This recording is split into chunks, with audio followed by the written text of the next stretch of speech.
When did pulp fiction die? No, not that pulp fiction.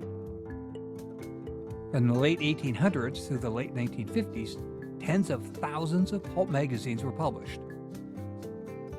Their genres were varied, and their heroes provided entertainment that eluded critical approval but thrilled millions of readers. As time went on, publications of these magazines began to decline. Many pulp characters were translated to serialized radio programs, finding a much larger audience than in the past. Pulp characters also found life in movie theaters throughout the 1940s in Saturday morning movie serials. But one man did not want the pulps to die. Like a pulp-era Avenger, this publisher pulled out his literary shock paddles and tried to jolt life back into the pulp format. Did he succeed? I'm VJ, this is The Hairy Edge, and let's dive into it.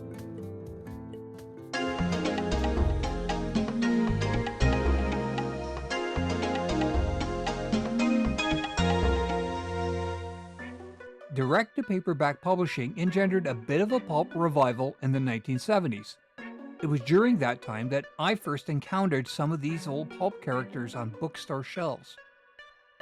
I found repackaged stories featuring Doc Savage and John Carter and Tarzan and Conan, the latter with the famous Frank Frazetta covers. Yeah, those things sold pretty well. And although Conan would go on to have new stories written by some well-established authors of the day, these books still featured old characters, some dating back to the early 1900s. There weren't any new pulp characters, and one man was determined to change that. Byron Price was a writer, editor, and publisher who had a background in education. In 1971, he teamed up with legendary comic illustrator Jim Steranko to produce a comic with an anti-drug use message. It was called The Block, and it was freely distributed to schools in the U.S. He founded Byron Price Visual Publications in 1974. The company published a range of titles, including the magazine Fiction Illustrated, an anthology comic book that found inspiration in old pulp stories. Price had a strong interest in pulp heroes, and not just the ones from the past. In his words, quote, "The pulps used heroes to bring fiction to a grand level of excitement," unquote. In 1974, Byron Price Visual Publications published a book called Weird Heroes Volume 1. It was a heavily illustrated anthology of short stories designed around Price's vision of what a new pulp hero should be. He said, "In a time when our real heroes are too frequently being revealed as fraudulent, the public affection for many of our fantasy heroes has remained intact." It's a moral perspective, but one that attracted a high level of creators to the project. On the sci-fi side, Weird Heroes boasted Harlan Ellison, Philip Jose Farmer, Michael Moorcock, Ron Guler, and Ben Bova. From the comics world, Jim Steranko, Archie Goodwin, and Steve Englehart, all of them stars in their own genres. Weird Heroes published 8 volumes, 4 anthologies, and 4 novels, from 1974 to 1977. As Price intended, there were heroes whose adventures were carried across several volumes, and some of them did indeed echo the pulp characters of old.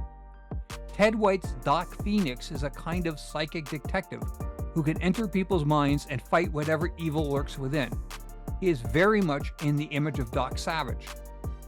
Not all of the Weird Heroes were quite as stalwart as Doc Phoenix. Harlan Ellison's Cordwainer Bird, a rebel author skilled in the martial arts, was a kind of anti-establishment vigilante who was not afraid to use graphic violence to meet his ends.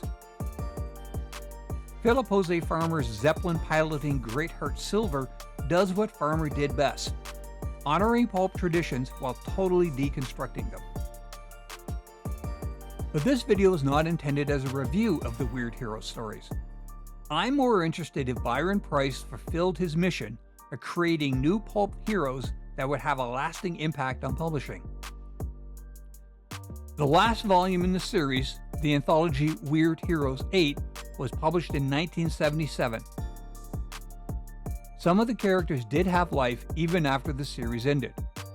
Ben Bova's time-traveling hero Orion went on to star in 6 volumes. Price himself created the character of Guts, who appeared in the first Weird Heroes anthology and later got his own novel. Price tragically died in a car accident in 2005 at the age of 52. It's not easy now to find these Weird Heroes stories. They don't seem to have been widely republished. This is a photo of 2 Weird Hero volumes that I purchased in the late 70s. These books have been with me for almost 50 years now. Why have these books stayed with me all this time? Initially, I was drawn to the books due to the authors.